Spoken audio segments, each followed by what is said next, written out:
તો નજર કરીએ કેશોદ ઉપર તો કેશોદમાં શેરગઢ રંગપુર સહિત 5 ગામને જોડતો રસ્તો ન થતા વિરોધના સૂરો ઉઠ્યા છે કે જ્યાં રંગપુર શેરગઢને જોડતા આ રસ્તાની 15 વર્ષથી માંગણી કરવામાં આવવા છતાં પણ ઉકેલ આવ્યો નથી, જેથી આગામી લોકસભાની ચૂંટણી પહેલા આ રસ્તાનું કામ નહીં થાય તો મતદારો મતદાનનો બહિષ્કાર કરશે તેવી ચીમકી ઉચ્ચારી છે।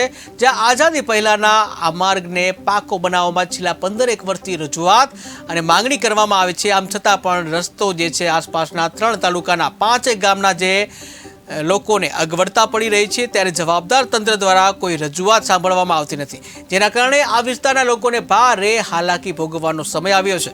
ત્યારે લોકોનો ચૂંટણી બહિષ્કાર કરવાનું શસ્ત્ર કેટલું કામે લાગશે તે જોવું રહ્યું। રંગપુર શેરગઢ 13 કિલોમીટરનો રોડ 13 કિલોમીટરનો રોડ આજ વર્ષોથી અમારો આટીગુટી વાળો છે। જ્યારે ચૂંટણી આવે ત્યારે બધા જે તે ઉમેદવારો હોય કાગળીઓ લઈને આવે છે, અમને ઉલ્લું બનાવીને વૈયા જાય છે, બધા કાગળીઓ હારી તમારું કામ કમ્પ્લીટ થઈ ગયું છે। કામ કમ્પ્લીટ કંઈ થતું નથી। બે દી હાથ જોડે 500 અમે હાથ જોડીએ છીએ, હાથમાં ધારાસભ્ય છે, બધા નારિયેળ ફોડીને વહી ગયા, અમારું કામ ચાલુ નથી થયું। કોઈ પણ કારણે આ કામ અમારું ચાલુ નહીં થાય। રંગપુરથી શેરગઢ જવામાં 3 કિલોમીટરનો રસ્તો છે અમારે। કેશોદથી ચોમાસા ફરીને જાય તો 22 થી 23 કિલોમીટર થાય, અમારે પલવા અમારે કાપવો પડે છે। તો અમને જો ન્યાય નહીં મળે તો ચૂંટણીનો બહિષ્કાર ન છૂટકે અમારે 100% અમે કરશું। કે રંગપુર શેરગઢ 13 કિલોમીટરનો રોડ 13 કિલોમીટરનો રોડ આજ વર્ષોથી